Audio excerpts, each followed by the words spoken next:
aquí el fotograma de las multitudes. Víctor. Bueno, listo, ok. Bueno. Ok,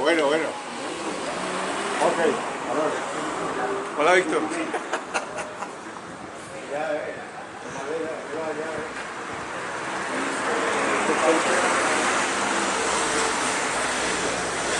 Buen sitio para vos, pues, te quedó de perla o no. Pero verdad, ya el parque que tiene, veo. Hay que moverse. Fue muy bueno. Vea, traje el cronista. Sí, es que sí. Visual. ¿Ah? Es que era una señora fea que vino por ahí. Ah, bueno, listo, está bien. Pero no. Ya queda aquí el parchecito.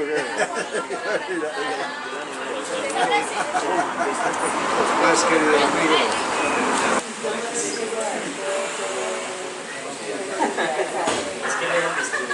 Ese reto compartido, ese reto compartido. A ver,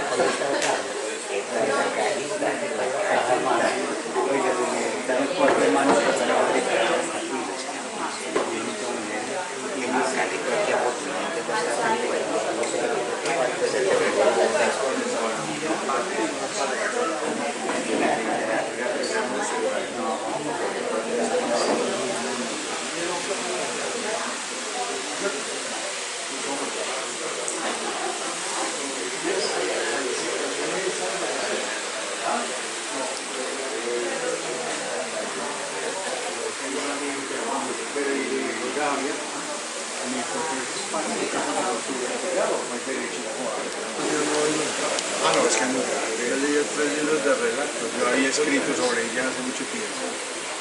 Y esa es mi imitación del intelectual estilo colombiano. Una mujer de la isla cuando escribe esa cosa que ya era criando.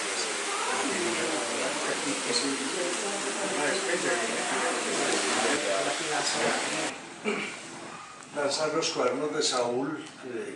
Yo creo que ahí hay 3 novedades muy grandes. Una que de alguna forma la plantean en una película argentina que se llama Medianeras. Si yo quiero saber qué es una ciudad, tengo que salir a fotografiarla. De la fotografía queda el gesto, queda el movimiento, queda el color, queda la hora, queda el momento. Y después veo los cuadernos de Saúl y más o menos el trabajo que hace Saúl. Salir a ver qué le pasa a la ciudad a través de las personas y a través de las partes de las personas.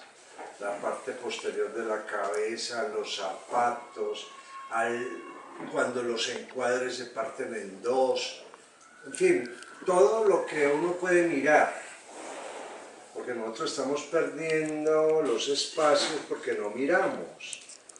O sea, uno de los problemas, por ejemplo, de andar en carro es que nunca veo la ciudad. Veo el panel, veo una placa enfrente y me pierdo de caminar la ciudad. Eso, que es algo que ahora pues comentaremos acá, el hecho de recorrer una ciudad para ver partes de la ciudad en el mismo recorrido de la ciudad, yo creo que es un trabajo muy interesante, pero hay un segundo trabajo que se va a ver acá y es, a ver, coger la ciudad por lo que justifica una ciudad. Una ciudad se puede caminar porque tiene aceras, pero nosotros vamos por encima de las aceras sin enterarnos qué están diciendo las aceras. Sería una cosa muy particular, que el psicoanálisis nos puso a mirar la bragueta y no somos capaces de bajar de las rodillas para abajo. Pero es donde está el piso, es donde están los dibujos del piso, lo que pasa en el piso, que eso me parece a mí fundamental. Otra cosa es mirar los zapatos. sea, si nos miramos acá, no hay ni un solo par de zapatos igual uno a otro. Me acuerdo cuando era director de comunicaciones en Bolivariana que le tocaban esos grados de 3 horas. ¿Y ahora qué hago? Pues ni los zapatos, que llamen gente, los zapatos distintos. Era como una forma de entretenerse pues, en esas graduaciones eternas. Y el zapato es fundamental para poder caminar la ciudad, o sea, digamos que una forma de saber quién camina a las ciudades es mirarle los zapatos, ver qué ha hecho con los zapatos, cuántos kilómetros ha recorrido con los zapatos. Me acuerdo de unas ciudades grandes, aceras como en Buenos Aires, donde uno llega a caminar, yo, Barrigón, todo eso, 40, 42 cuadras, y es una maravilla hacer ese recorrido, pues también darse cuenta de todo lo que comió en zapatos. Y otra cosa importante, a ver, nosotros rara vez nos miramos o de perfil o desde atrás, nosotros nos reconocemos desde frente, como en la cédula. Y aquí hay un ejercicio muy interesante, usted como es detrás, pues, porque no vemos. Empezamos a fotografiar todo eso que no vemos. Eso ya es una forma no solamente de contar una historia, que cuando yo estaba en la facultad me acuerdo que un profesor de fotografía nos decía, tomar una foto es hacer un relato, es contar algo. Y cuando uno le mostraba la foto, ¿usted qué está contando ahí mismo? ¿Usted qué está narrando en esa foto? Nosotros vivimos una cantidad de gente que toma fotos por montones, pero ninguna dice nada. La pregunta, ¿usted qué estaba contando en esa foto? Y ahí viene un ejercicio que es muy literario, el ver, el narrar y de alguna forma el ver lo que no veíamos. Y eso que es muy particular, en una película decían, uno puede volar de una cárcel vestido con el uniforme y con los zapatos del director, porque nadie se fija en los zapatos. Y el tipo se vuela con los zapatos del director, porque nadie los mira. Miramos los vestidos, miramos un montón de cosas, pero el zapato existe, la cabeza, la parte posterior de la cabeza existe. El sitio donde dejamos las huellas existe, entonces ahí ya hay un juego literario que es muy lindo, y Saúl ahí yo creo que crea una novedad en el ambiente de nosotros. Y otra cosa muy linda es un libro en 3 pedazos.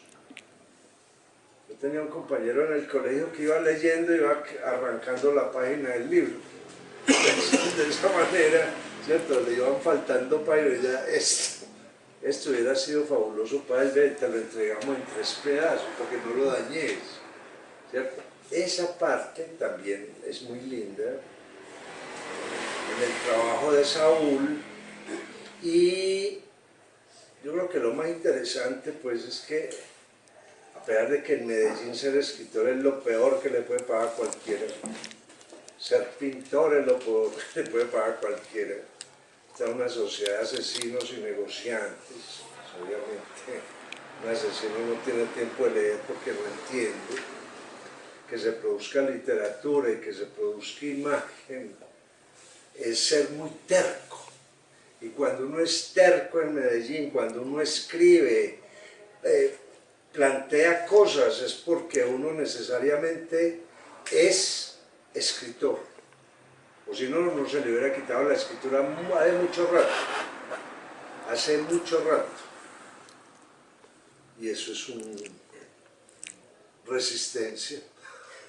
De las cosas raras que van a encontrar los extraterrestres cuando todo esto se diga en Medellín había escritores. Eso es rarísimo. ¿Cierto? Porque esa gente se encargó de acabarlos a como pudo, pero los escritores, igual que las cucarachas después de la bomba atómica, seguían por ahí. Que yo creo que esa parte pues es muy interesante, ser capaces de lanzar un libro en Medellín es tremendo, porque no solamente es una ciudad que no lee, sino que son escritores que se asesinan entre ellos. Lo porque cuando uno saca un libro tiene que tapar, ¿cierto? Ya salió malo, aquí nadie respeta nada. Y eso hace parte del juego en el que estamos. Entonces, escribir en Medellín, hacer este tipo de trabajo, no solamente es arte, sino es una resistencia tremenda. Demostrar que no me dejo ahogar, pase lo que pase. No sé, Darío Ruiz. Bueno, yo a través de estos años de largas conversaciones con Saúl,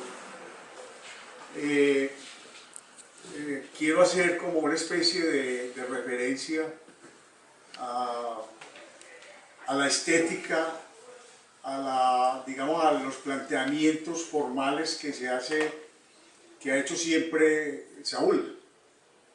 Y yo alguna vez le dije a un amigo, vea, Saúl es de los escritores que demuestran que están rodeados de amigos y los amigos es lo peor que hay en la vida. ¿Por qué? Esto suena como terrible. Porque siendo un escritor tan importante, nadie lo ha querido reconocer. Se dan la mano los otros, se abrazan, se besan, pero nadie ha querido reconocer la importancia de Saúl. Vamos por un lado que no entienden porque estamos habituados a una literatura tradicional, a un periodismo de reportajes, de sicarios, que nunca hay una reflexión, a que estamos sometidos a, digamos, a las recetas de lo que se ha llamado la literatura del marketing. Alfaguara impuso un modelo de narrativa y cojan ustedes los premios de Alfaguara, ninguno vale la pena realmente porque todos son comerciales. Entonces lo mismo que en España, que en este dato están preguntando qué escritores importantes quedaron al margen de la industria, porque se los negó. Pues se llama escritores mediáticos. No necesito decir quiénes son mediáticos en Colombia. Y hay escritores que no son mediáticos. Saúl es un escritor que no es mediático. Entonces lo que quiero decir es lo siguiente. Yo puedo hablar del urbano y puedo hablar de los pasajeros del bus y puedo hablar de la ciudad, etc.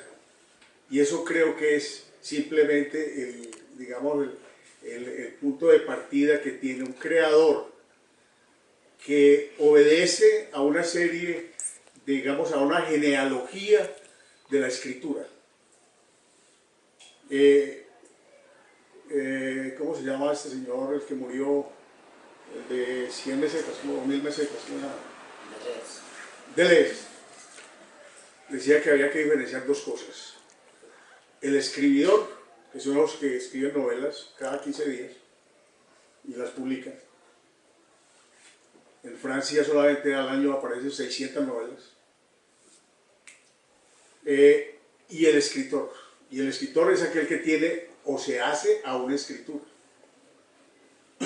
Desde Balzac o desde Proust, nosotros sabemos que Proust no escribió nunca novelas como las escribía toda la gente, con un planteamiento, un nudo y un desenlace. Proust pone un paréntesis y lo cierra 30 páginas después. Entonces ese lector acostumbrado a la lectura fácil de esas novelas comerciales, pues a Proust le cae como una patada, ¿no es cierto? No va a entender lo que quiere decir Proust. Entonces los tres cuadernos realmente corresponden primero a la palabra cuadernos, que se utiliza, desde Camus utiliza la palabra cuadernos. Peter Hanke alude al cuaderno como la manera espontánea de recoger las visiones diarias que uno tiene sin reelaborarlas después. Pero sobre todo hay una experiencia fundamental en la escritura de Saúl, en este caso. Y es un movimiento que sucedió en Francia en los años más o menos 50, que se llamó el Oblicuo. Ese movimiento tuvo figuras señeras como Raymond Queneau. Raymond Queneau, pues aquí en Colombia vende medio libro. porque el ejercicio de estilo de él son ejercicios de como de 50 voces, que él juega con eso. Sassy en el metro es una niña que se mete al metro y va viendo y él va traduciendo toda la cantidad de flujos de lenguajes que se va encontrando, ¿no es cierto? Es una narrativa que plantea una historia a través de un reajuste formal de la novela. Por ejemplo, George Perec, con el cual compartimos siempre esa enorme admiración a pesar de que murió tan joven. Él escribe, todo lo que él escribe con una novela sin la E, por ejemplo. ¿Qué pasa con lo que quite todas las E de una novela? Las cosas, por ejemplo, es una descripción de su generación, sus hábitos, sus costumbres, etc. Y todo lo que él escribe corresponde a ese planteamiento formal. Entonces yo creo que aquí, en el caso de estos 3 cuadernos, aquí no vamos a encontrar un solo cuaderno, porque esto no es una historia, ni es una visión urbana, sino que es una visión estética, donde el motivo de la calle, de la acera, le permite a él una escritura. Comprender a ese personaje que va en un bus, que se va los zapatos de una señora, de una mujer, preguntar, indagar sobre el destino de esa persona. ¿No es cierto? La cámara se enfoca, decía Godard, sobre un personaje que va por la calle y yo sigo a ese personaje hasta saber que tiene un destino, tiene un carácter, es decir, hay una historia determinada. Entonces yo creo que lo que ha hecho aquí en medio de una literatura tan conformista como la colombiana, tan conformista, porque esto da grima a nivel oficial, los escritores haciendo thrillers baratos, escribiendo novelas históricas baratas, etc. ¿No es cierto? Yo creo que el hecho de adoptar una posición estética como la de Saúl es simplemente lo que pasó en Francia con los escritores difíciles y los escritores que no están dando nunca razón de ser a ese monstruoso lector que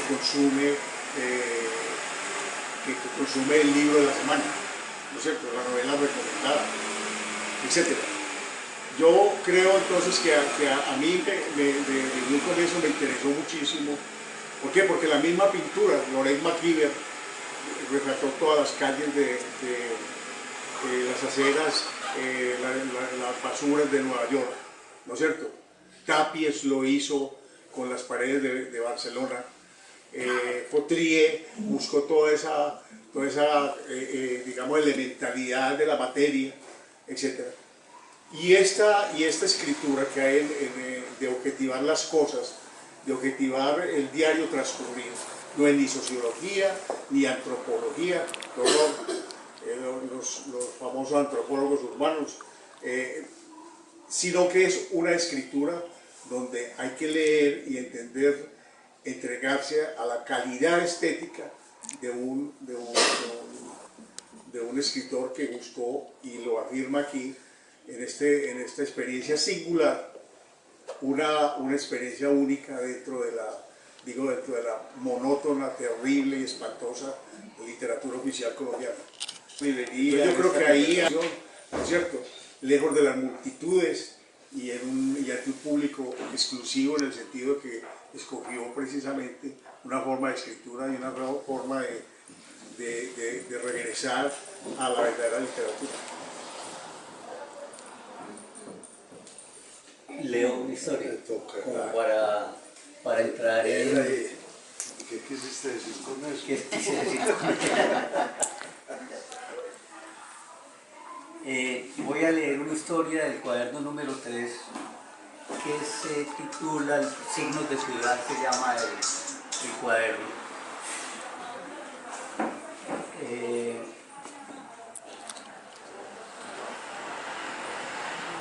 El título de la historia es Inquieta, y ahí tiene una fotografía, recuerdo fue tal vez al mediodía, en un bus de Gascuña.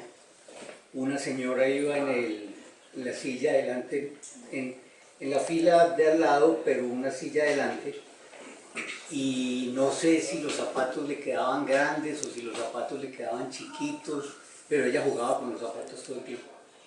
Y yo, de pronto se le caen, y como esos buses van tan rápido, no tienen suspensión, brincan todo el tiempo, se va a pegar un golpe, pues, tenaz. Entonces, tomé la fotografía y la historia fue viniendo poco a poco. La historia que resultó es esta. Alguna vez escuché decir que cuando uno juega con los zapatos es porque le quedan grandes o porque está quieto. La mujer que iba delante de mí sufría de ambos síntomas. Estaba inquieta, se paraba, se sentaba, miraba para todo lado y volvía a la posición inicial. Una suerte de manía para la que parecía preparada, pues la repetía cada cierto tiempo a ritmo igual. Si no hubiera sido porque comencé a notar temblores en sus piernas, no hubiera reparado en sus zapatos de talla más grande que la necesaria. Cuando la agitación sobrevenía, cada vez con mayor frecuencia, los zapatos tendían a abandonar sus pies y se convertían en peligro inminente. Las posibilidades de perder el equilibrio eran infinitas, sobre todo el vaivén del bus, que se detenía a medias y se colaba entre las rendijas mínimas del tráfico. Tuve la intención de acercarme a la dama y decirle que no se preocupara, que ya íbamos a llegar. No sé dónde, pero ya íbamos a llegar. En el momento preciso en que me levanté para tranquilizarla, el hombre que se encontraba en el puesto de atrás, en el puesto detrás de ella, hizo y dijo exactamente lo mismo que yo iba a hacer y decir. El hombre, por lo menos 2 veces mi talla en tamaño y músculos, me miró como se mira a un intruso y dijo lo que dijo. Fueron solo unos segundos, pero quedé recortado en la acción que inicié hasta un giro brusco del bus, hasta que un giro brusco del bus me empujó sobre ellos. A duras penas logré sostenerme de la barra del techo y sin pensarlo, lo puedo asegurar, sin pensarlo, caminé sin mirar a la pareja hacia la puerta de adelante con la seguridad aparente de que había llegado a mi destino. El chofer se detuvo entonces al sentir mi presencia cerca de la puerta y la abrió. Si alguien en la acera hubiera subido, me habría evitado bajar donde todavía no era mi parada, pero nadie subió.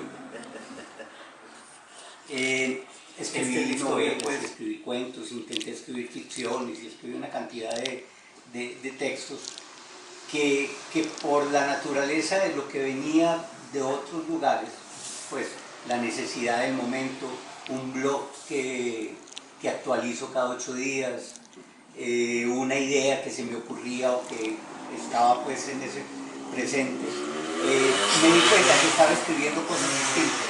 El blog me demandaba unas cosas, una novela en la que estaba pensando me demandaba otras cosas, el cuento me pedía otras cosas y me estaba enredando. Y un día resolví que todo lo que escribiera, unos perfiles que escribo para un periódico, para vivir en el poblado, de vez en cuando, pues periódicamente, también me exigían otras cosas. Entonces me di cuenta que no podía seguir escribiendo cosas distintas para cada vez que se me ocurrió una idea, para una cosa, para otra, para otra. Y decidí que todo lo que escribiera iba a ser lo mismo. Que si salía a la calle y veía algo y se me ocurrió una idea, eso debía tener el mismo tono y debía contribuir a la misma historia que se iba sumando y se iba sumando y se iba sumando como un día a día, y todo se convirtió en lo mismo. Hasta el punto que en este momento llevo escritos por ahí unos 3 diarios que los divido en años.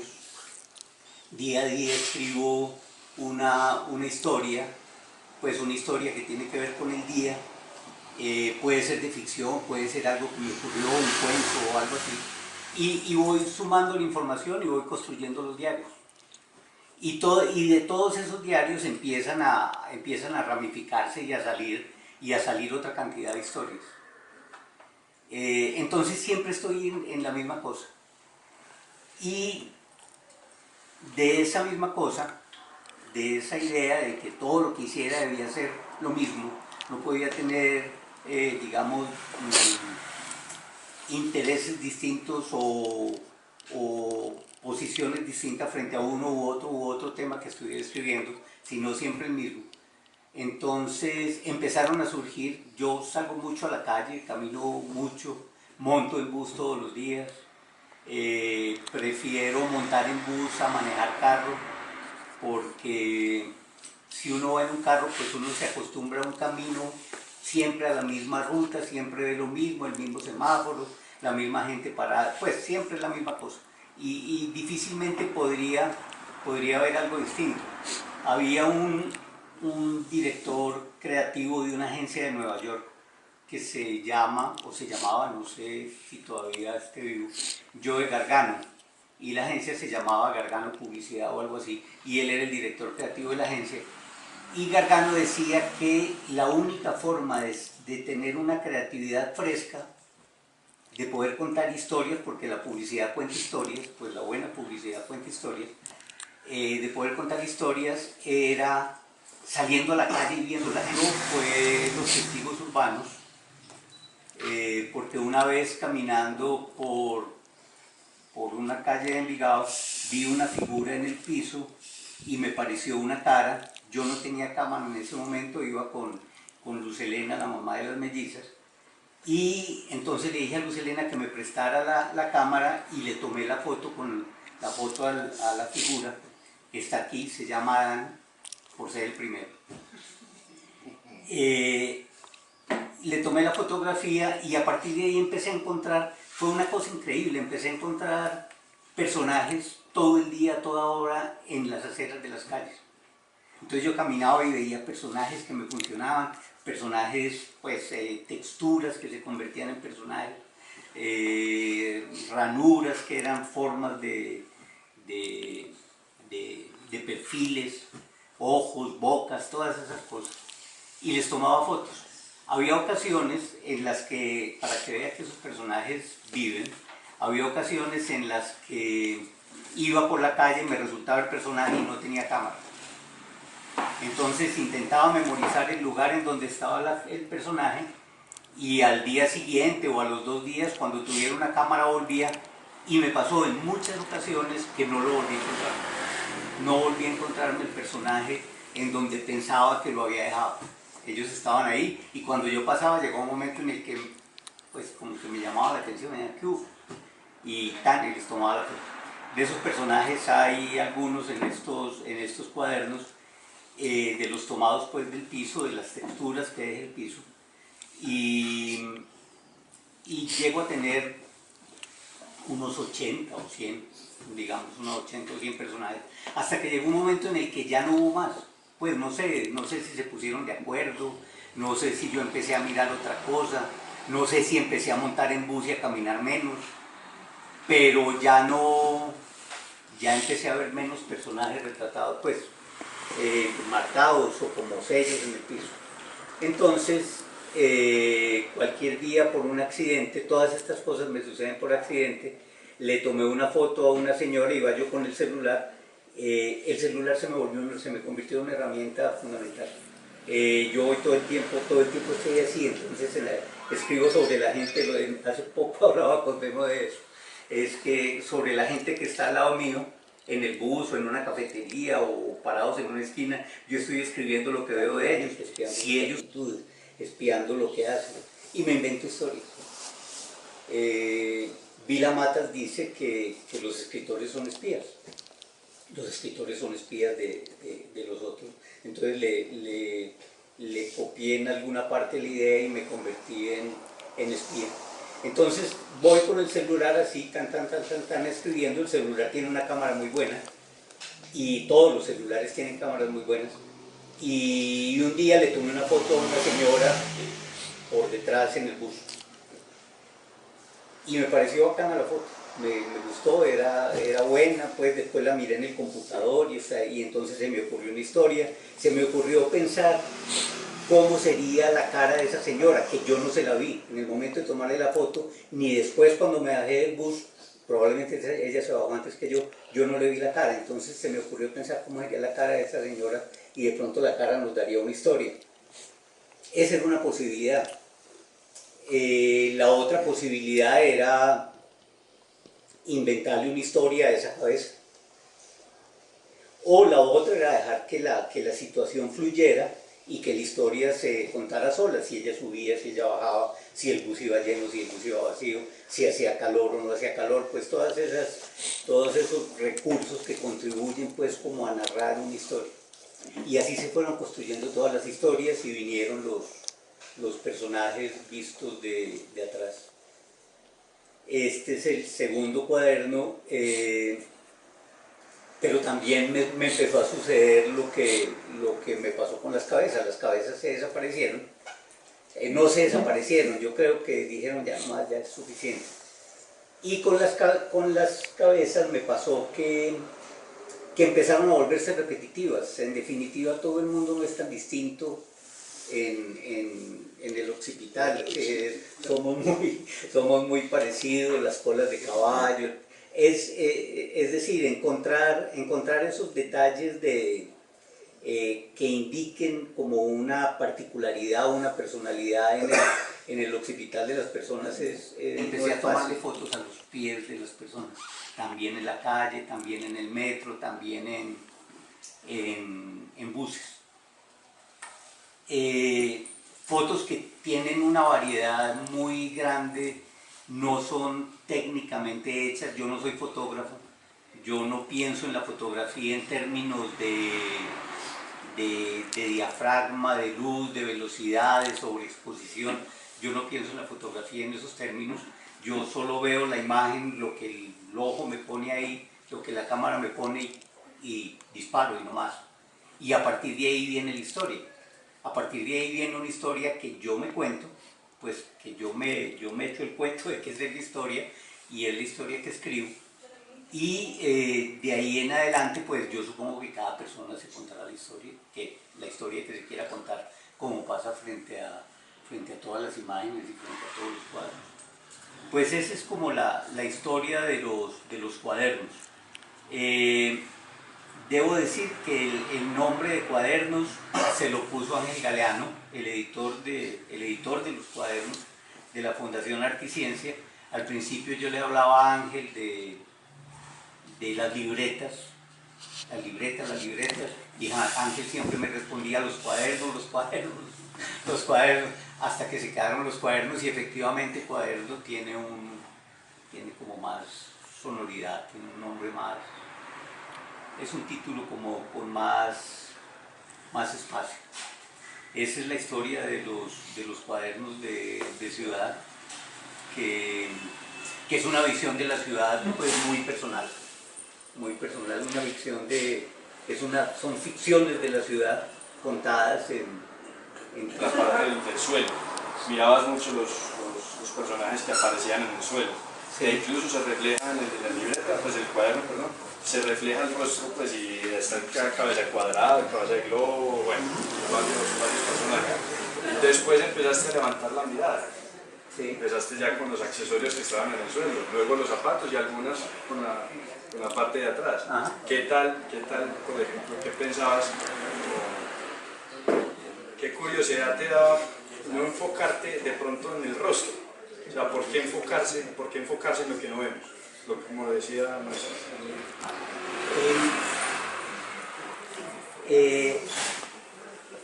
En estos días vi una película, es una coincidencia total. En estos días vi una película que se llama Historia de Lisboa, o Historia en Lisboa, de Wim Wenders. Sí.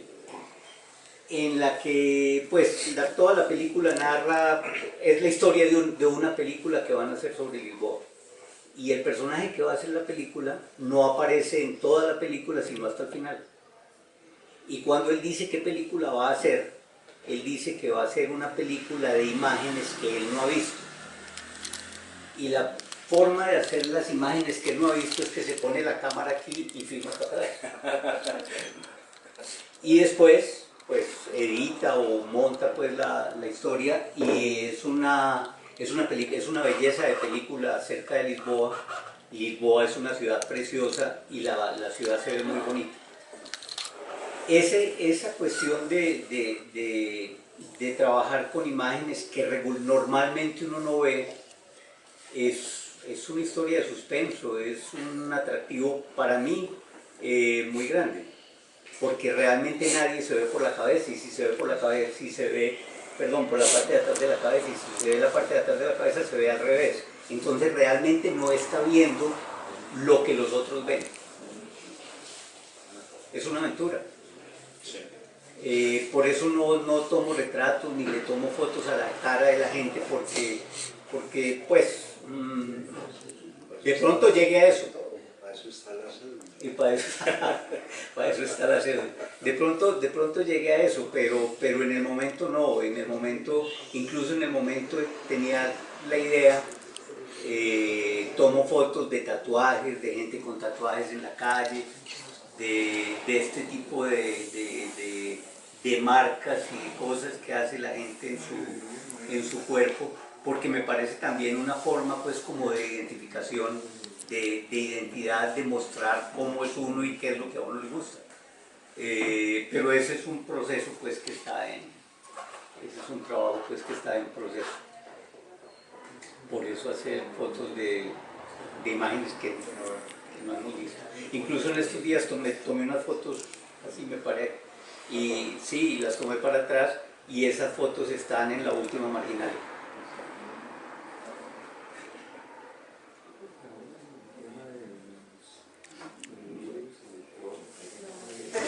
No, decía no.